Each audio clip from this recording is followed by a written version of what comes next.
Kondisi tubuh Putri Marino kini disebut kurus, Chico Jericho beri balasan menohok. Chico Jericho pasang badan saat istrinya, Putri Marino jadi sorotan karena kondisi tubuhnya yang terlihat semakin kurus. Putri Marino memang belakangan menjadi perbincangan publik karena penampilannya yang disebut semakin kurus. Padahal biasanya, Putri Marino dibanjiri pujian karena penampilannya yang memesona. Namun kini netizen tampak khawatir dengan kondisi Putri Marino. Bahkan, ada pula warganet yang nekat menyebut istri Chico Jericho itu memiliki tubuh yang mirip dengan Aming.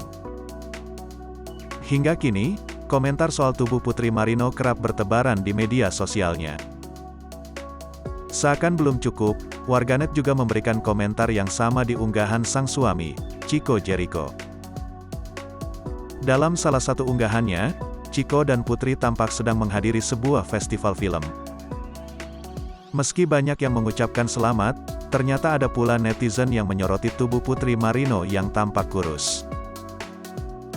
"Maaf, kenapa sekarang Putri Marino kurus banget?" tanya warganet itu. Tak terima istrinya disebut kurus, Chico Jericho langsung pasang badan.